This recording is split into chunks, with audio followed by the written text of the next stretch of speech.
ከቁጥር 14 እስከ 18 እናነባለን። ቁጥር 14ን እንግዲህ ለመጨረስ እንሞክራለን። ከአቃተኝ ግማሽ ላይ አቆማለሁ።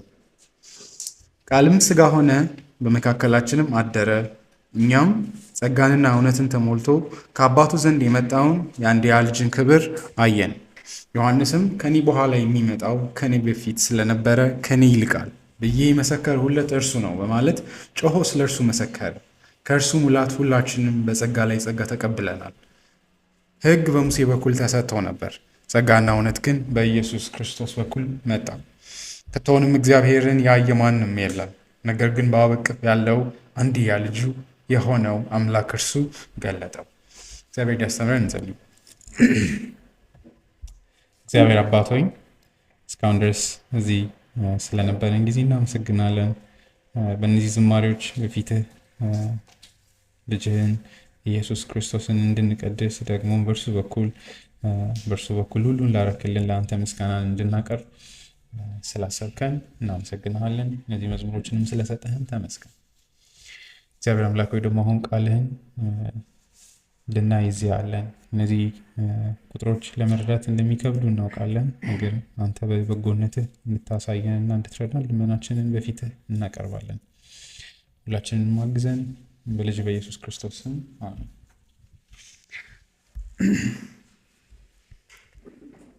ይሄ ቁጥር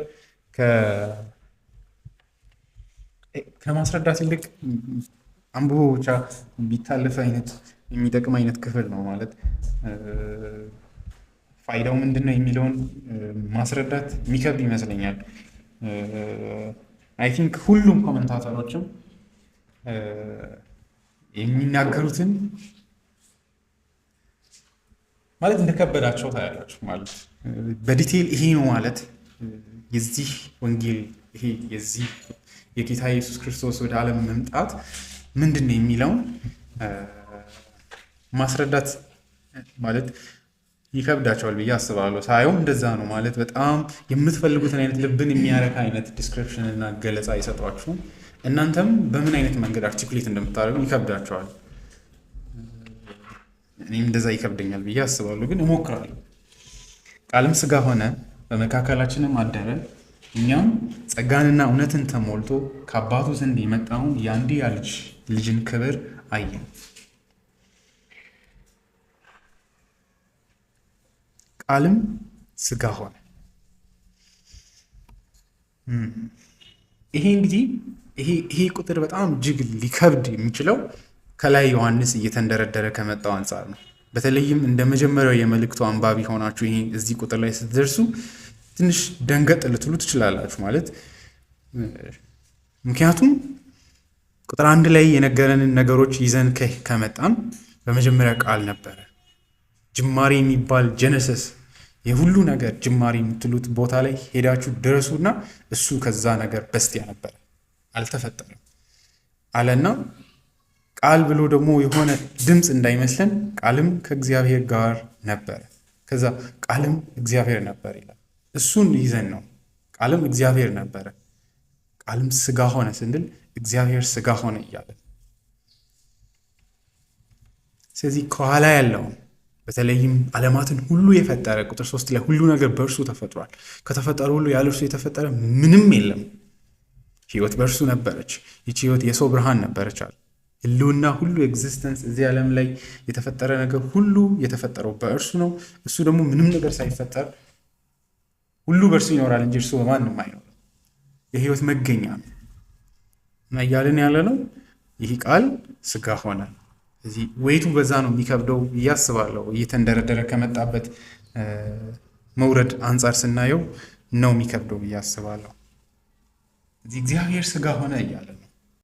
ስለዚህ ነገር አርተር ፒንክ ሚላል ወደ ታች ነው ያለው፣ ግን ብዬ ልጀምር ማለት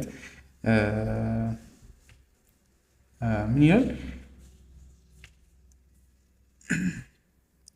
ይሄ ይላል ወደፊት ሄደን ኢተርናል በሆነው ዘላለማዊ ህይወት ውስጥ ራሱ አምፓክ ማናደርገው ነገር ነው። ማለት የዚህ ነገር ሲግኒፊካንሱ ምን እንደሆነ ለመረዳት ያኔ እንኳን ይሄ ዘላለማዊ የሆነ ሚስትሪ ነው። ማለትም ለአእምሯችን ሁሌም ብናስበው የሚከብድ አሁን ብቻ ሳይሆን ወደፊትም ጭምር የሚያስጨንቅና የሚከብድ ነገር ነው እንጂ እንዲሁ በቀላሉ የምናልፈው ነገር አይደለም ይላል። በኋላ እንግዲህ ስመለስ ስደርስ አነበዋለሁ። ስለዚህ እንለዋለን እንጂ ብዙ እንረዳለን ብዬ አላስብም። ምን ማለት ነው የሚለው ሳን ኤክስፕሌን ነው ማለት እግዚአብሔር ሥጋ ሆነ የሚለው ማለት ልክ ትረምብል የምታደርጉት የሆነ እዚህ ጋር ስትደርሱ ትንሽ አፋችሁን ያዝ ማድረግ ትንሽ የሚያስጨንቅ ትንሽ ሳይሆን የሚያስጨንቅ ነገር ነው። ጳውሎስም አንደኛ ጢሞቴዎስ ምዕራፍ 3:16 ላይ ያለው ትልቁ ከባዱ ነገር ያለው እሱ አይደለ? እግዚአብሔርን የመምሰል ምስጢር እጅግ ታላቅ ነው አይደለ? እሱ ምንድን ነው? እኛ እንደምናስበው እግዚአብሔርን የመምሰል ምስጢር ታላቅ ነው ማለት እንደዚህ እኛ እንደምናስበው እግዚአብሔርን የምንመስልበት እንትን እጅግ ታላቅ ነው እያለ አይደለም። እግዚአብሔር የተገለጠበት መንገድ እጅግ ታላቅ ምስጢር ነው ብሎ እሱ ምንድነው ሲባል ሥጋ መሆኑን ነው የሚናገረው ጳውሎስ። ያንን እጅግ ትልቅ ምስጢር ነው የሚለው እሱ ነው። የድነታችን ሁሉ እውነታ የተቋጠረው በዚህ ውስጥ ነው፣ ቃል ሥጋ በመሆኑ። ጳውሎስም የሚለው የጢሞቴዎስ ላይ እሱን ነው። እጅግ ትልቅ ምስጢር ነው ይሄ። እግዚአብሔርን ያወቅንበት የዳንበት እውነታ ነው። 16 ምዕራፍ 3 የእውነተኛ መንፈሳዊ ሕይወት ምስጢር ይሄ ነው። ማለትም እውነተኛ የሚለው እንግዲህ በዓለም ላይ ብዙ የውሸት መንፈሳዊነት አለ። እስልምና አለላችሁ፣ ሁሉም እግዚአብሔርን የሆነ ቦታ ደርሼ አግኝቼዋለሁ ይላል። ግን የእውነተኛ መንፈሳዊ ሕይወት ምስጢር ግን ያለ ጥርጥር ታላቅ ነው። ምንድን ነው እሱ ምስጢር? እርሱም በሥጋ ተገለጠ፣ በመንፈስ ጸደቀ፣ በመላእክት ታየ፣ በአሕዛብ ዘንድ ተሰበከ፣ በዓለም ባሉት ታመነ፣ በክብር አረገ የሚለው ይሄ እጅግ ትልቅ ምስጢር ነው። ስለዚህ ይሄ እውነታ የምንፍቀው አይነት ነገር አይደለም። ቃልም ሥጋ ሆነ የሚለውን ስናስብ ማለት ነው።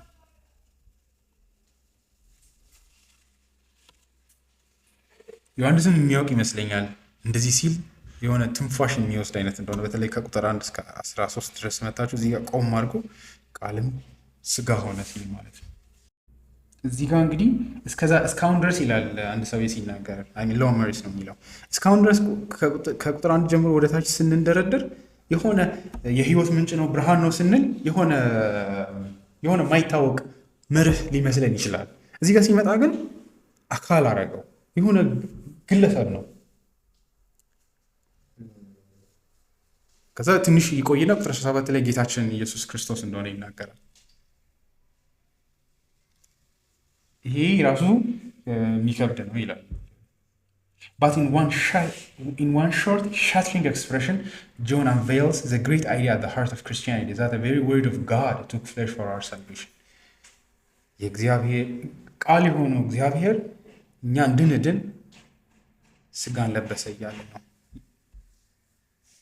በዚህ ምን እያለ ነው?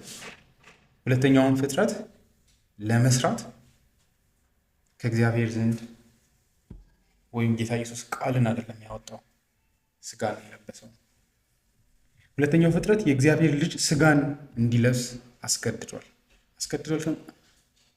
በብቸኛ መንገድ ይሄ ስለሆነ ማለት ነው እንድንበት። የመጀመሪያውን ዓለም ለመፍጠር እንዲህ አይነት ነገር አልተፈጸመም፣ አልተደረገም።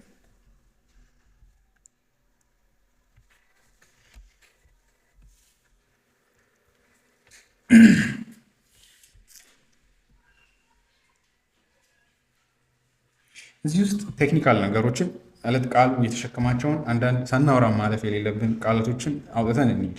አንደኛው ተለወጠ አይልም። በጣም ጠንካራ ቃል የሚጠቀሙ ቃልም ሥጋ ሆነ ነው የሚለው። ቃል ተለወጠና ሥጋ ሆነ አይልም። the same word በመጀመሪያ ቃል ነበር ብሎ ያ ቃል ሥጋ ሆነ ነው የሚለው። ወደ ሥጋነት ተቀየረ አይልም፣ ሆነ ነው። ምን ማለት ነው ካላችሁ without losing መለኮት መሆኑን ቃል መሆኑን ሳያጣ ሥጋ ሆነ ነው እያለን ያለ። ስለዚህ ተለወጠ አይልም። ከቃልነት ወደ ሥጋነት ተለወጠ አይደለም፣ ሆነ ነው። አንድ ስለዚህ በዚህ ያ ዘላለማዊነት ያ የህይወት መገኛ መሆኑ ሳይቆም ሥጋ ደግሞ ሆነ። ቃሉ ራሱ ምንድን ነው? ቢኬም ነው የሚለው። the word became flesh ቃል ሥጋ ሆነ። ቼንጅድ አይደለም፣ ተለወጠ ወደ ሥጋነት ሳይሆን ሆነ ነው እያለን ያለ ነው። መጣ ነው ወይም ደግሞ ቢኬም ሆነ። ሁለተኛ ደግሞ ተለወጠ አይልም ሆነ ነው። ስለዚህ አንደኛውን መለኮታዊ ማንነቱን ሳያጣ ስጋን ለበሰ። ስጋን ለበሰ አንበል፣ ስጋ ሆነ። እዚህ ላይ ያለችውን ቃል ብቻ መጠቀሙ የተሻለ ነው። ለበሰ ራሱ አሰፍ ዋናው ማንነቱ መለኮት ይሆንና ከውጭ ስጋን ለበሰ ወደሚለው እንዳይሄድ ማለት ነው። በአግባቡ ከተረጎምን እሰየው፣ ካልሆነ ግን ሆነ የሚለውን እዚህ ያለውን መጠቀም ያስፈልጋል። ቃልም ስጋ ሆነ ብለን መተው ይሻላል። ስለዚህ አልተለወጠም። መለኮትነቱ ቃል የሆነው ዘላለማዊ ማንነቱ ሳይጠፋ ስጋ ሆነ። ሁለተኛው ደግሞ ስጋን መሰለ አይልም ደግሞ። ኦኬ፣ ስለዚህ የመጀመሪያው ላይ ተለወጠ አይልም፣ በዚህም መለኮትነቱ አልጠፋም አለን። ሁለተኛው ላይ ደግሞ ስጋን መሰለ አይልም፣ ስጋ የሚመስል ነገር አይደለም፣ ስጋ ሆነ ነው የሚለው። ሁለቱም የሚያስፈሩ ናቸው። ስለዚህ ስጋን አይመስልም፣ ሆነ። በዚህ ምን ይላል አንድ ሄርመን? The word did not become a flesh by just assuming the form of man, Jesus, as a garment in which God walked on earth, or as an instrument that God used from time to time. ልክ መለኮት ልክ ኢየሱስ የሚባልን ሰው እንደ መሸፈኛ ልብስ ለብሶ አምላክ በምድር ተንቀሳቀስ እያለን አይደለም፣ በፍጹም።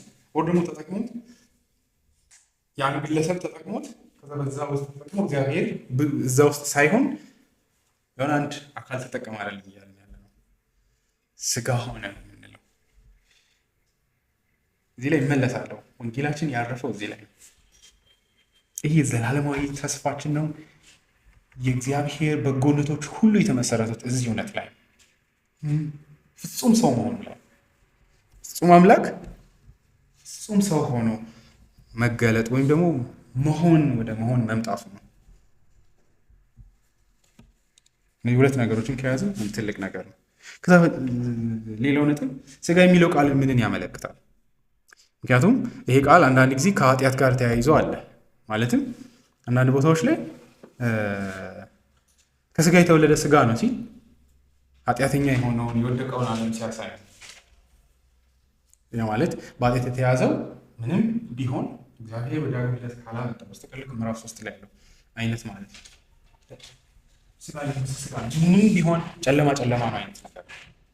እዚህ ላይ ያለው ግን ስጋ ሆነ የሚለው ታዲያ ኢየሱስ ኃጢአተኛ የሆነውን ስጋ ሆነ ነው እያለን ያለ ነው? ኃጢአት ያለበትን ወይስ ስጋ የሚለው ቃል በዚህ ውስጥ ምንድን ነው የሚሸከመው ነው ጥያቄ። እናውቃለን ጳውሎስም ብዙ ጊዜ የስጋ ስራ የተገለጠ ነው ይላል። ልክ ስጋን በኃጢአት የተያዘውን ማንነታችንን ሲያሳይ ማለት ነው። እዚህ ላይም ያለው ስጋ ይሄ ነው ወይ ነው ጥያቄው። ዮሐንስም ደግሞ እንደምታዩት አሁን እንዳልኩት አንዳንድ ቦታዎች ላይ ስጋ ሲል ኃጢአተኛ የወደቀውን ነው የሚያስበው፣ በኃጢአት የተያዘውን ኮራፕት የሆነውን የተበከለውን። ዮሐንስ ይህንን ስጋ ሆነ ሲል የሚያስበው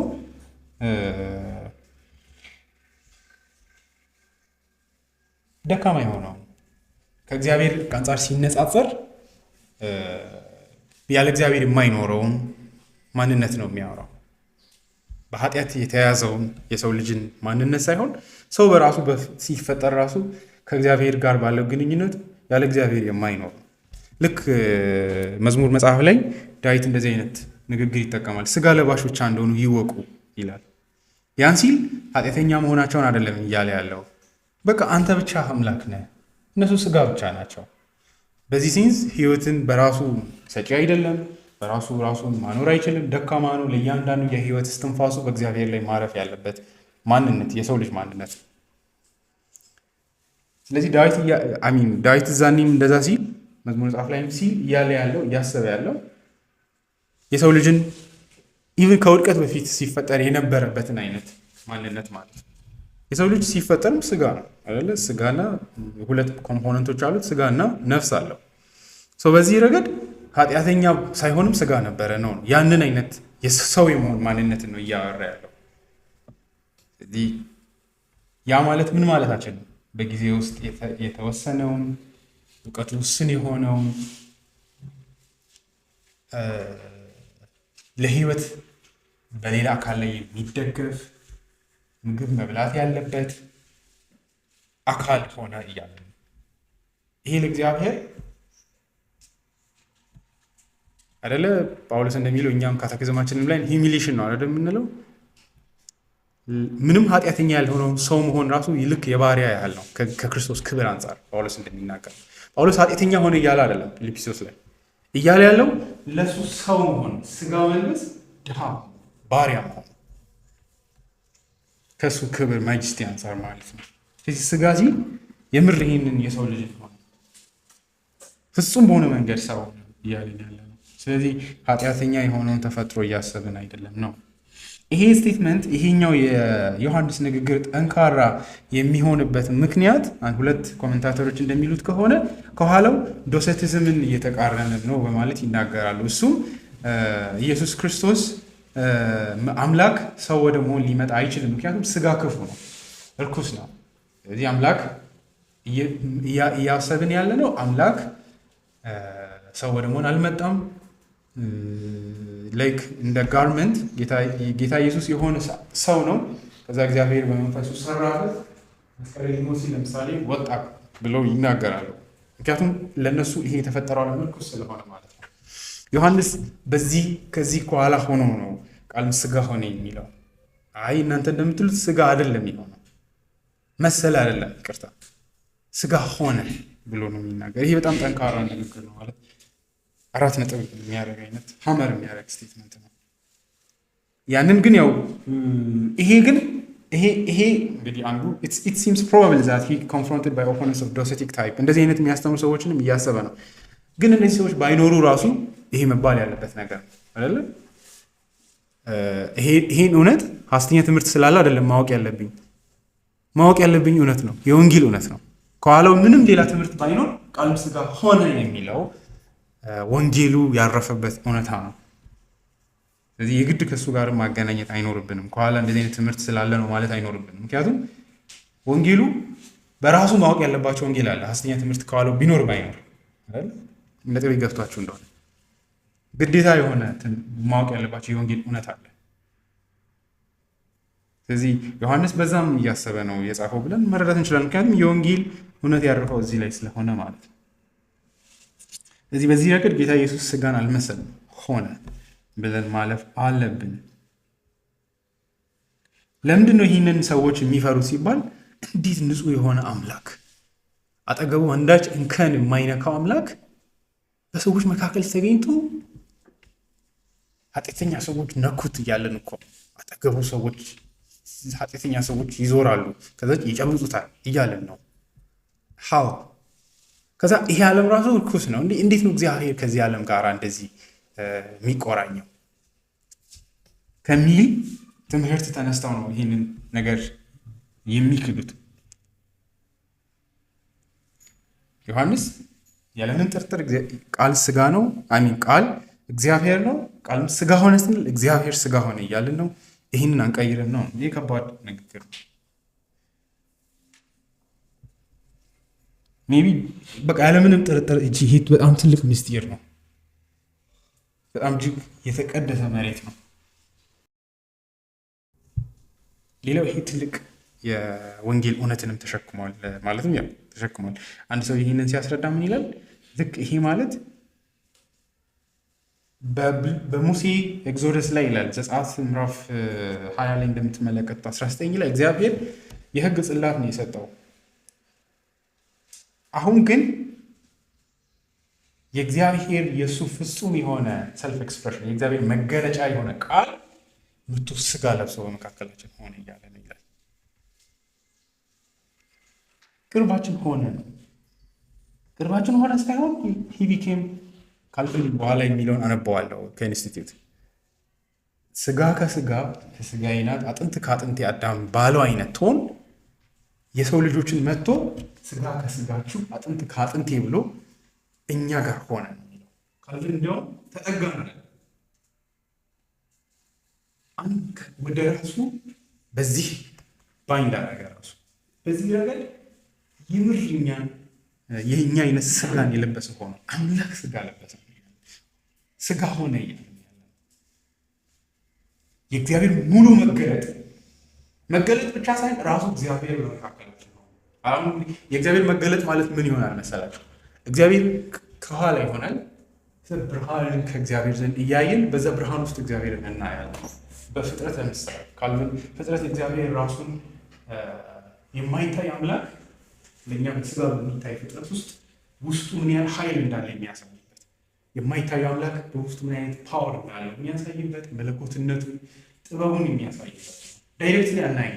ነገር ግን የተፈጠረውን ዓለም ስናየው ውስብስብነቱ ውስጥ የእግዚአብሔርን እጆች እናያለን።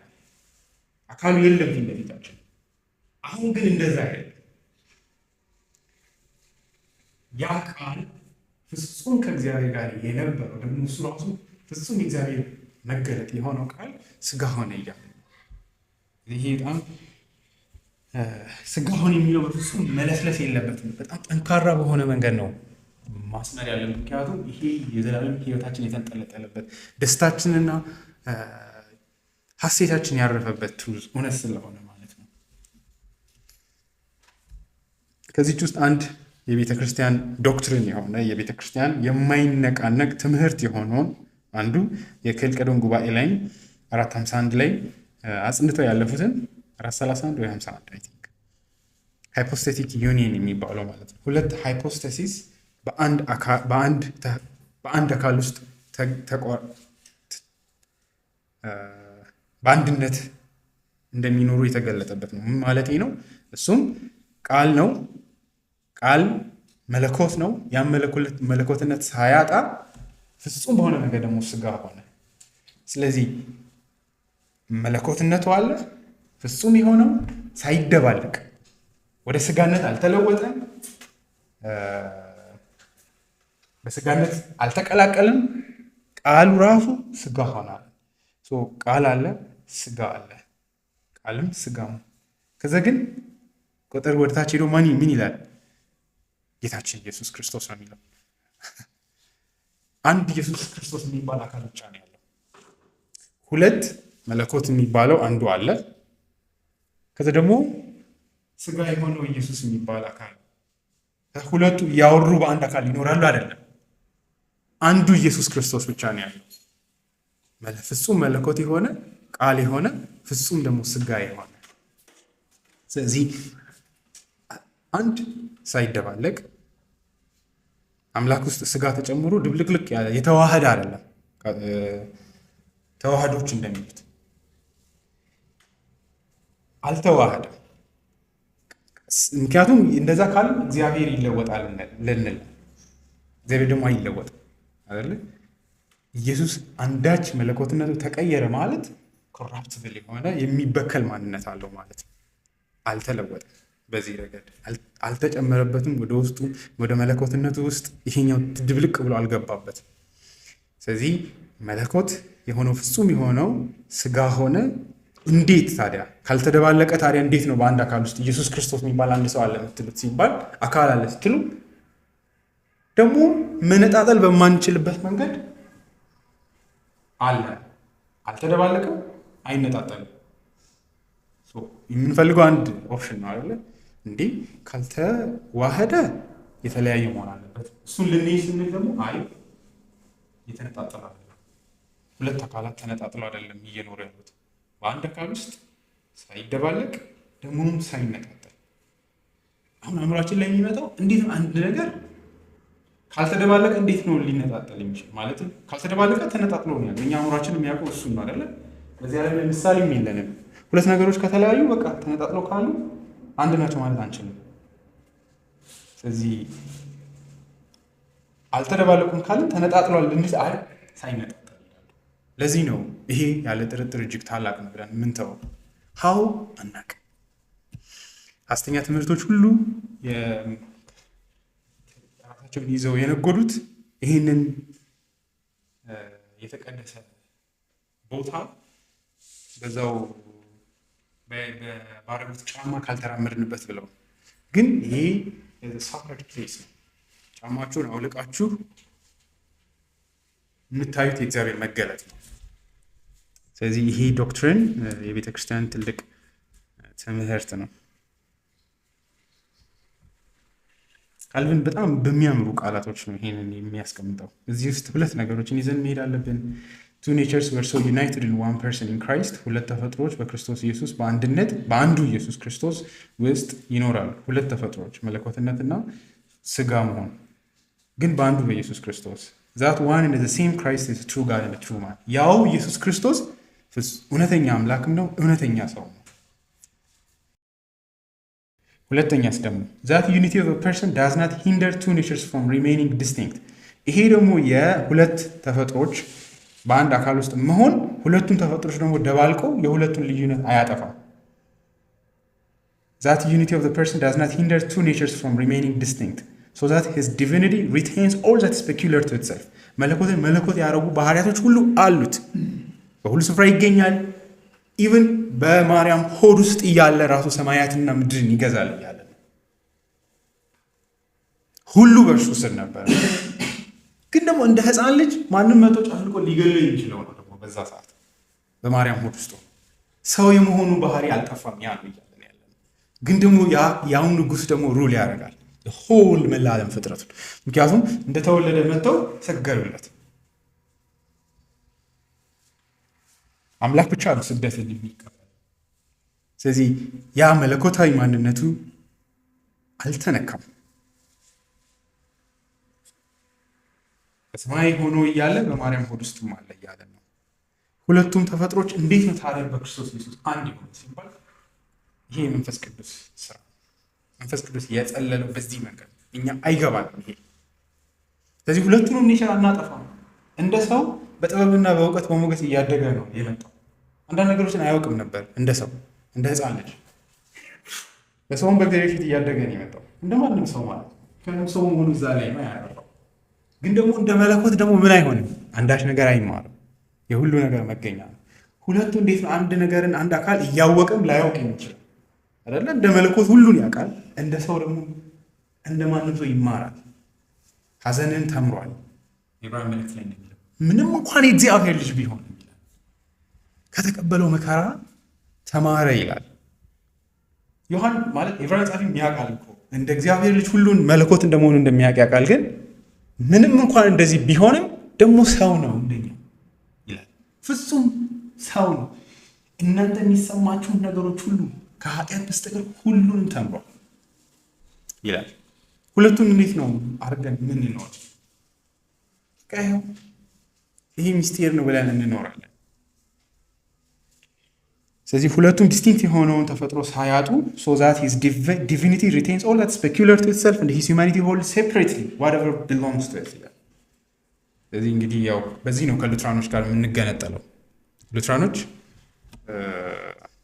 ከክርስቶስ ትንሣኤ በኋላ ubiquity of Christ's body የሚሉት በተለይ በጌታ እራት ላይ ኢየሱስ ስጋው ራሱ ኢየሱስ ነው ይላሉ። ከዚህ የተነሳ የምንበላው ስጋ ኢየሱስን ራሱን ነው ደሙ። ከዛ የካልቪኒስቶች ጥያቄ ካልቪን የሚጠይቁት ጥያቄ እንደዛ ከሆነ እንዴት ነው በሁሉ ስፍራ ስጋ የሚገኘው? ለምሳሌ እኛ ዛሬ ጌታ እራት በዚህ ብንወስድ ሌላ ቦታ ደግሞ ሌላ አካል ከወሰደ እንዴት ነው የአንዱ የኢየሱስ ሰውነት በሁለቱ ስፍራዎች በጊዜ በጣም በቦታ በጣም በሚለያዩ ቦታዎች ላይ የሚገኘው ሲባል ምን አሉ? በቃ በሰውነቱ የመለኮትነቱን ባህሪ ወስዶ ከመለኮትነቱ የተነሳ ስጋውን ራሱ በሁሉ ስፍራ ወደ መገኘት መጥተዋል ይላሉ። እንደዛ ካልን ሁለቱን አጠፋንና አንድ አረግን ማለት ነው። እና ክርክሩ ካልቪኒስቶች እናንተ በዚህ አካሄድ ልክ እንደ ተዋህዶ እየሆናችሁ ነው፣ እያዋህዳችሁ ነው። ሁለቱ መርጅ አድርጎ ሌላ አዲስ ማንነት መጥቷል። ስጋ ራሱ በሁሉ ስፍራ የሚገኘው ደግሞ ያ ከሆነ ሰው መሆኑ ጠፋ ማለት ነው። ፔኩላሪቲው ጠፋ፣ ሰው የመሆን ማለት ነው። እዚህ እንደዛ ከተካሄደ ሄረሲ ነው ይሄ አካሄድ የሚሆነው ነው። እነሱ ደግሞ በተቃራኒ እናንተ ካልቪኒስቶችን ነው የሚሉት ካልቪንን ሁለቱን አካላት ነጣጥላቸዋል ይላሉ። አይ እኛ ሳይነጣጠል ሳይደባለቅ አሁንም ሰውነቱ ሳይጠፋ በእግዚአብሔር ቀኝ ተቀምጠዋል። ኢየሱስ የት ነው ያለው ካላችሁ የትም አይደለም ያለው። የጌታ እራትም ሲወሰድ በአባቱ ቀኝ ነው ያለው። ይሄ በጣም ግልጽ የሆነ የመጽሐፍ ቅዱስ ትምህርት ነው። ታዲያ እንዴት ነው በጌታ እራት ክርስቶስን የምናገኘው ከተባለ ካልቪን መንፈስ ቅዱስ ኢየሱስ በሁሉ ስፍራ በስፍራ የሚለያየው መሀል ላይ ሶሉሽኑ መንፈስ ቅዱስ እንጂ ኢየሱስ ክርስቶስ ማንነቱን አይቀይርም። ሰማይ ላይ ካለው ከክርስቶስ ጋር በጌታ እራት አንድ የሚያደርገን መንፈስ ቅዱስ ነው ብሎ ወደ መንፈስ ቅዱስ ይሄዳል። በሁሉ ስፍራ የሚገኝ ከመሆኑ አንጻር ሁለቱን የህብረት መንፈስ ከመሆኑ አንጻር ማለት ነው። ስለዚህ ይሄ እኛ እንግዲህ ትራዲሽናችን ከሪፎርም ሳይድ ያለ ነው አይደለ? ሪፎርም ባፕቲስት ነው። ስለዚህ ከዚህ አንጻር ካልቪንን ይከተል። ስለዚህ ይሄ ጥቅስ አንዱ የከልቀዶን ጉባኤ ትልቁ መሰረት ነው። ካልቪን ይህንን ሲያስረዳ ይሄ ሁለቱ ባህሪያት ሳይጠፉ ደግሞም ሳይደባለቁ በእርሱ ውስጥ የሚኖሩበትን እውነት ሲናገር it follows that Christ when he became man ኢየሱስ ሰው ወደ መሆን ሲመጣ did not cease to be what he formerly was ከዚህ በፊት የነበረውን ዘላለማዊ የሆነው መለኮትነቱን ሳያጣ ነው።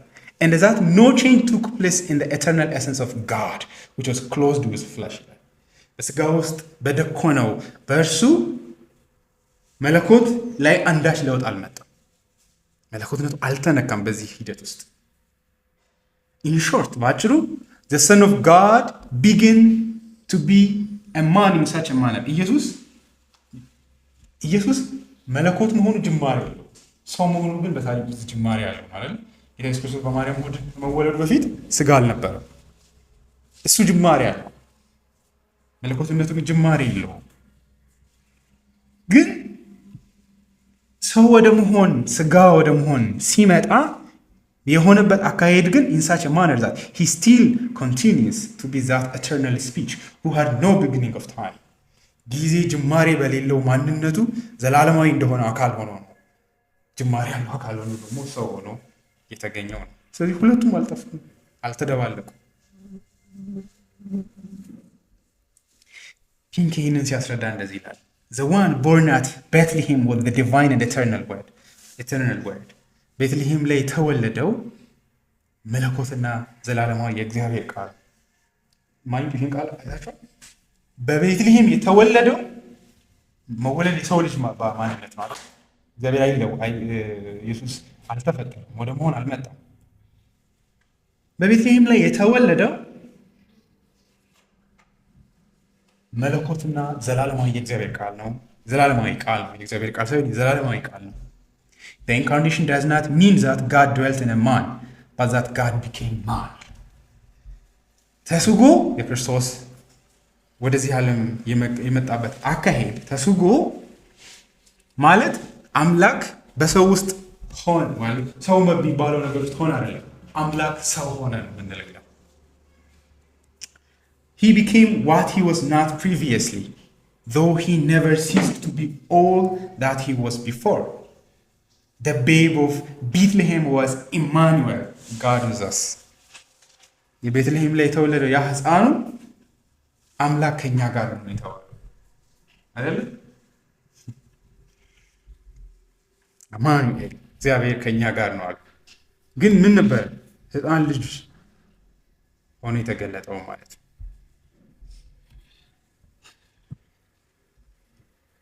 እንግዲህ ሊመጣ ያለው አካል መለኮታዊ ማንነት እንዳለው የብሉይ ኪዳን መጽሐፍትም ይናገራሉ። ሰው እንደሆነ ምንም ክርክር አልነበረም። መለኮት መሆኑ ግን ክርክር እንደነበረ የምታውቁት ማቴዎስ ምዕራፍ 22 ላይ ጌታ ኢየሱስ ጌታዬን በቀኝ ተቀመጥ አለው። እንዴ መሲሁ የዳዊት ልጅ ከሆነ ታዲያ እንዴት ነው ዳዊት ልጁን ጌታዬ የሚለው? ገና ሊወለድ ያለውን ጌታዬ ብሎ የሚጠራው ይላል። ከዛ ሲጠይቃቸው አናቅም ማለት የመዝሙር 110 ላይ ያለ ጥቅስ ነው። ጌታዬን እግዚአብሔር ጌታ አለ እግዚአብሔር ጌታዬን ወደ ጎን በቀኝና ተቀመጥ አለው። ጌታዬን ዳዊት ነው እንግዲህ ይህንን ጌታዬ እያለ በቀኝ የሚቀመጠው በእግዚአብሔር ቀኝ እየተቀመጠ ያለው ጌታዬ ማለት ጌታዬን ይህን ጌታ ተቀመጥ አለው በቀኝ። ከዛ ያ በቀኝ የሚቀመጠው ሊመጣ ያለው መሲህ እንደሆነ መዝሙር 110 ያሳያል። ከዛ ይቆምና ለምንድን ነው ዳዊት ጌታ ያለ? እንዴት ነው ሰው ልጁን ሊወለድ ያለው ገና ሊመጣ ያለው ጌታዬ የሚለው ይላል። ከዚህ ነሳና ግልጽ ነው አይደል? ፖይንቱ የዳዊት ጌታ መለኮት ነው ይላል። ወደ መኖር አልመጣም። ገና ከመምጣቱ በፊት ራሱ ዳዊት ጌታዬ ይለዋል ይላል። ስለዚህ ኢየሱስ መለኮት እንደሚመጣ መዝሙር 110 ከሁሉ በላይ ግልጽ ነው። ሌላው ሚልክያስ 3:1 ላይ ከዛ ሚኪያስ 5:2 እንዲሁም ሚኪያስ 5:2 በጣም የሚያምር ጥቅስ ነው። እጅግ ስለሚመጣው መሲህ ማለት ነው።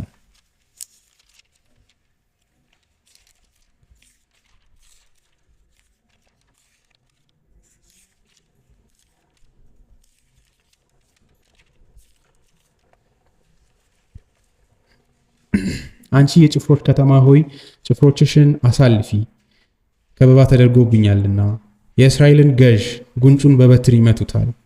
ቁጥር 2 አንቺ ግን ቤትልሔም ኤፍራታ ሆይ ከይሁዳ ነገዶች መካከል ትንሿ ብትሆኝም አመጣጡ ከጥንት የሆነ ከቀድሞ ዘመን የሆነ የእስራኤል ገዥ ካንቺ ይወጣልኛል ይላል።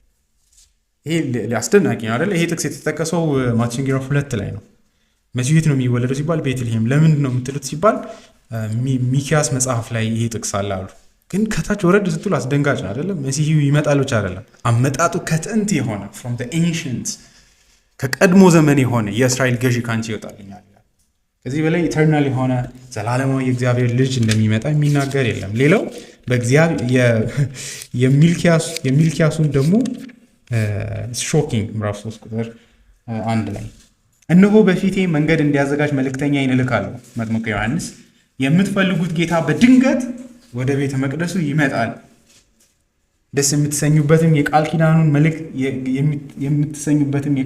መልእክተኛ ይመጣል ይላል እግዚአብሔር ጸባዖት። የምትፈልጉት ጌታ ነው የሚለው። በድንገት ወደ ቤተ መቅደሱ ይመጣል። መጣ አይደለ ጌታ ኢየሱስ። ስለዚህ እነዚህ ጥቅሶች ሊመጣ ያለው የእግዚአብሔር ልጅ እንደሆነ ያሳዩናል።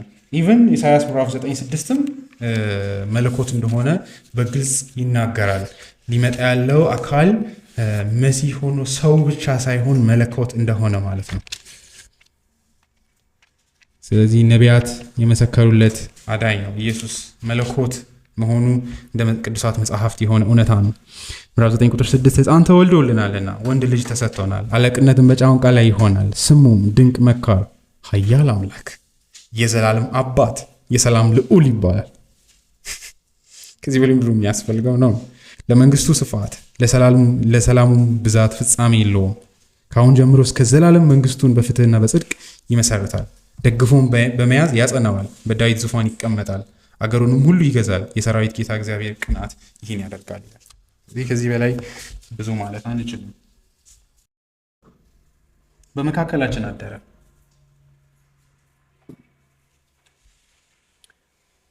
ምን ማለት ነው ይሄ?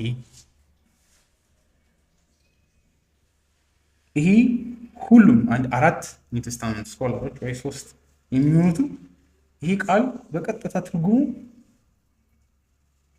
more literally translated the Greek verb syknao means that the word pitched his tabernacle or lived in his tent among us.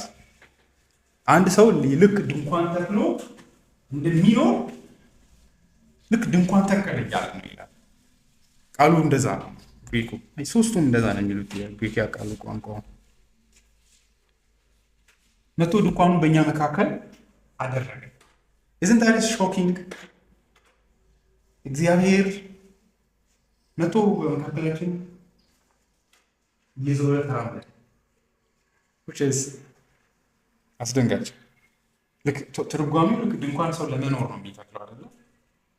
ልክ እንደዛ በእኛ መካከል አደረ የሚለው ልክ ድንኳን ተከለና በመካከላችን ሆነ እንደማለት ነው።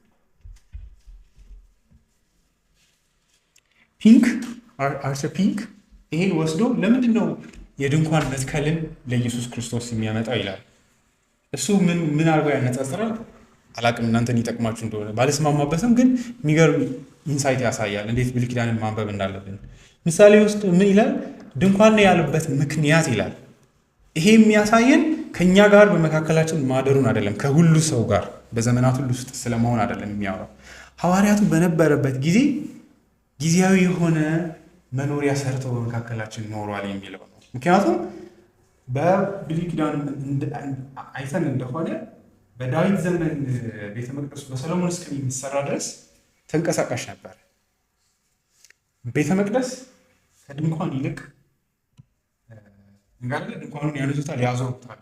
እሱ የኢየሱስ ክርስቶስን ጊዜያዊ የሆነውን በዚህ ዓለም የቆየበትን ጊዜ ነው የሚያመለክተው ይልና ታዲያስ ቤተ መቅደሱ እንዴት ይሆናል ሲባል ቤተ መቅደሱ ወደፊት ነው የምንጠብቀው ይላል።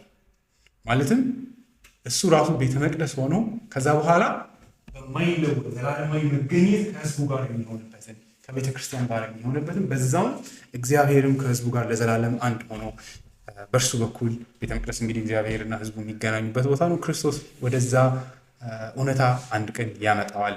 ይሄ ግን ጥሩ የማይሆነው ለምንድን ነው? አሁን ምዕራፍ 2 ላይ እንደምንመለከት ዮሐንስ ጌታ ኢየሱስ ክርስቶስን ቤተ መቅደስ እንደሆነ ይናገራል አይደለ? ድንኳኖች አይደለም የሚለው። ይሄን ቤተ መቅደስ ብታፈርሱት መልሼ በሶስተኛው ቀን እንደገና እሰራዋለሁ። እውነትም ሰርተዋል። ምክንያቱም ያ ነው የወንጌል እውነት፣ የእግዚአብሔርና የሰዎች መገናኛ ማደሪያ ሆኗል። ስለዚህ ወደሚመጣው ዘመን መውሰድ ሊገለጥ ወዳለው ማለት ነው። ምሳሌው ግን አነባቡ ደስ እንደሚል አስባለሁ። ታዲያ ለእኛ ምንድነው ፋይዳው? ስለዚህ እኔ ይህንን መገኘቱን ለ30 ዓመትና ከዛ በአገልግሎት ዘመኑ 3 ዓመት ከግማሽ ለቆየበት ጊዜ ብቻ ነው መጠቀም ያለብን የሚለው እንዳለ ሆኖ ግን እሱን ወደኋላ ለማውራት ሞክራለሁ። እኔ ይሄ መገኘቱ ዘላለማዊ ነው ብዬ አምናለሁ። ኢየሱስ ከዛ መገለጡ ወዲያ ከህዝቡ ጋር ሸሽተዋል ሄደ። ምክንያቱም በሱ በኩል ነው የዕብራውያን ጸሐፊ እንደሚናገረው ከሆነ በመጋረጃው በኩል ወደ እግዚአብሔር ቅድስተ ቅዱሳን መግባት አለን የሚለው።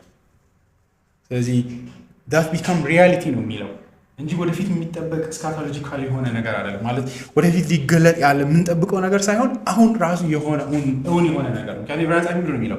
አሁን ወደ ድንኳን ማንሄድበት ምክንያት ምንድን ነው? ወደ ሰማያት ያለፈ ታላቅ ሊቀ ካህናት በሰማይ አለ። እሱም ደግሞ በእጅ ወደ ተሰራች ድንኳን ሳይሆን የገባው ወደ እግዚአብሔር እውነተኛ ማደሪያ ነው። በዚህም ከራሱ ጋር ይዞን እኛንም ገብቷል። አሁን በዚህ እሱ ባመጣልን አዲስና ሕያው በሆነ መንገድ እርሱም በተቀደደው ቁስሎቹ በመስቀል ላይ ሀፕን ባደረገው የመስዋዕት ስርየት ስራ ውስጥ እግዚአብሔርን ወደ ማግኘት መጥተናል። ስለዚህ ድነታችን ስጋ መሆኑ ላይ ነው ያረፈው። ስለዚህ ይሄ ወደፊት የሚጠበቅ አይደለም። አሁን ኦልሬዲ ወደ እግዚአብሔር ቅድስተ ቅዱሳን ገብተናል። ለምን? ቤተ መቅደስ ውስጥ ገብተናል እያለ አይደለ? እሱን ደግሞ በወንጌላትም እንመለከታለን። መጋረጃው ተቀደደ አይደለ? የድንኳን ሳይሆን የቤተ መቅደሱ። ከዚህ በኋላ ሄደ ቤተ መቅደስ ፋንክሽን ያለ ለምን? አዲስ ቤተ መቅደስ ተገልጧል። ከላይ ወደ ታች ተቀደደ። እሱ ምን ማለት ነው ለማስረዳት ሞክራለሁ። አንዳንድ ፒንክ የሚያመጣቸው ኢንትረስቲንግ የሆኑ ነገሮች አሉ ከታች። ስለዚህ እንግዲህ ይህንን ቅድም ፒንክ እንደሚለው ብዙዎቹም በመካከላችን አደረ የሚለው ሐዋርያቱ ክርስቶስን ያዩበትን ግንኙነት ነው የሚያወራው። ማለትም አጠገቡ የነበሩቱ በመካከላችን እንኳ አድረዋል፣ አይተነዋል እግዚአብሔር እያሉ የሚለውን ብቻ ነው የሚወክለው ይላሉ። ግን እኛም ጸጋንና እውነትን ተሞልቶ ከአባቱ ዘንድ የመጣውን የአንድያ ልጅን ክብር አየን፣ እኛ አይተናል ይላል። ወደ ቦት ቸርች ከኋላ የመጣችው ቤተ ክርስቲያንስ እኛ ይህንን ማለት እንችላለን? ክብሩን አየን ማለት ወይስ ኢየሱስ ለእኛም በየጊዜው መገለጥ አለበት ሶዛት የእግዚአብሔርን ክብር እንድናይ?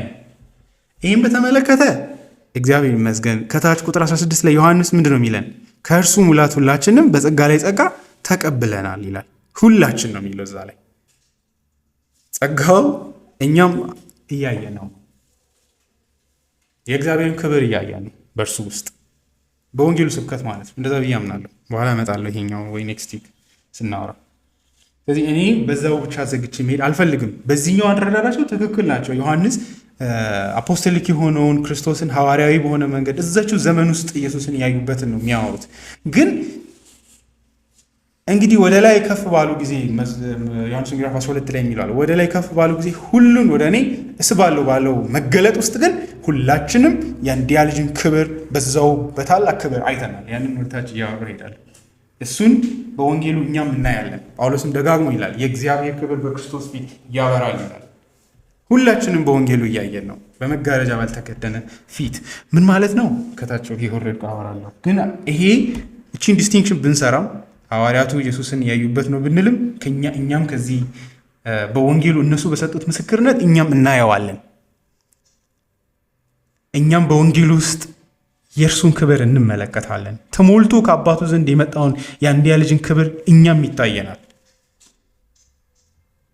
በእነሱ ስብከት ውስጥ እናያለን አይደለ? ያሳዩናል። እነሱ አሳይተውናልም ደግሞ በመልእክቶቻቸው ላይ ወይ በዚህ ራሱ ጽሁፎቻቸው ውስጥ አይደለ? ያዩትን ክብር እያሳዩ ነው። እነሱ እንዲህ በአይኔ ሳላይ እንዴት ነው አየሁ የሚባለው ሊል ይችላል ሁሉም ሰው ኖ። ግን ዮሐንስ የዚህ መልእክት ዓላማ ራሱ እሱን አይደለ? ኢየሱስ የእግዚአብሔር ልጅ ኢየሱስ እርሱ ክርስቶስ እንደሆነ ደግሞም የእግዚአብሔር ልጅ እንደሆነ ታምኑ ዘንድ ሕይወትም እንዲሆንላችሁ። ላምን የምችለው ክብሩን ካየው ብቻ ነው። ክብሩን ለማሳየት ነው እየጻፈ ያለው። ስለዚህ ማየት እንችላለን ብዬ አምናለሁ።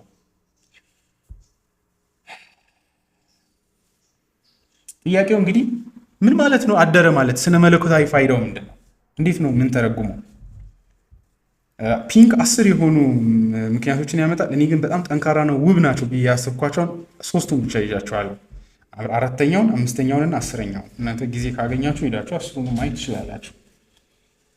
አንድ ማለትም ድንኳን ምን ነበረ ፋይዳው በብሉይ ኪዳን? እሱኑ ዲፋይን ካረግን አሁን በወንጌል ውስጥ ምን እንዳገኘን ክርስቶስ በመካከላችን አደረ በሚለው ውስጥ ምን እንዳገኘን ልንረዳ እንችላለን።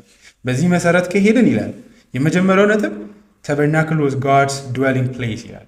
ድንኳን የእግዚአብሔር የሚያርፍበት ወይም ደግሞ የሚኖርበት ቦታ ነው። የእስራኤሎች እግዚአብሔርን ለማግኘት የሚሄዱት ድንኳኑ ጋር ነው።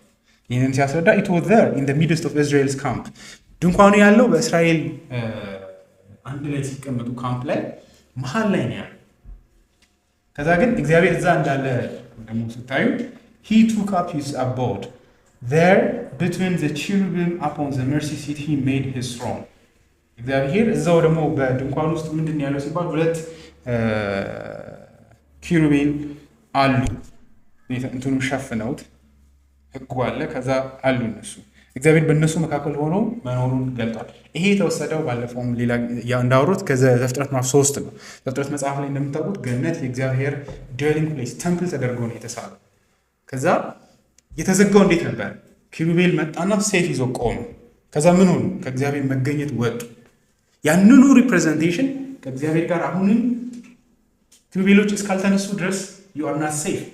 እግዚአብሔር ያ መንገድ አልተከፈተም ማለት ነው። የዕብራውያን ጸሐፊ እንደሚለው እንደተከለከልን ማሳያ ናቸው እነዚህ ኪሩቤሎች ከሁሉ በላይ ማለት ነው። ስለዚህ እግዚአብሔር በድንኳን ውስጥ እየመሰለ ያለው ምንድን ነው? ከነዚህ ኪሩቤሎች ጀርባ አለው፣ ግን መቅረብ አትችሉም። እግዚአብሔር ያለው ግን በዛ ውስጥ ነው። ያንን እንደ ምሳሌ አድርጎ ድንኳኑን ገልጧል።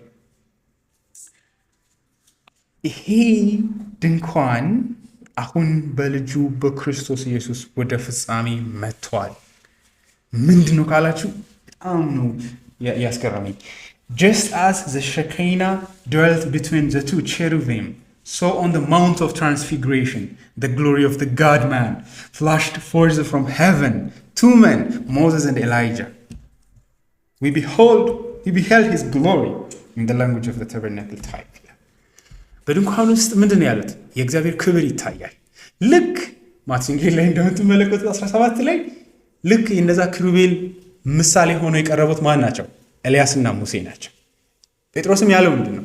ያንኑ ኤክስፒሪየንስ ምንድን ነው ያለው? አንያ ጴጥሮስ ላይ እኛ ተረት ተረት ሰምተን ሳይሆን በገና ነው ደመናው መጀስቲክ በሆነ መንገድ ክብሩን አይተን እግዚአብሔርን ራሱን አየን ነው የሚለው።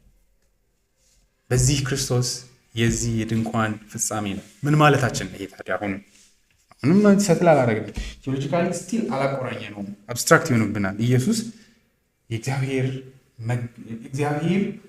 መገኛ ሳይሆን እግዚአብሔር ተገለጠ። ቃልም ስጋ ሆነ ሲባል በመካከላችን አደረ፣ ድንኳን አድርጎ በመካከላችን ነው። ከእንግዲህ ወዲህ ድንኳን አያስፈልገንም።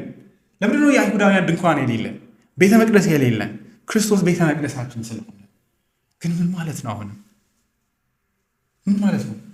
የት ነው ቤተ መቅደስ የሆነልኝ? እንዴትስ ነው እግዚአብሔርን በእርሱ ውስጥ እያገኘ ያለው?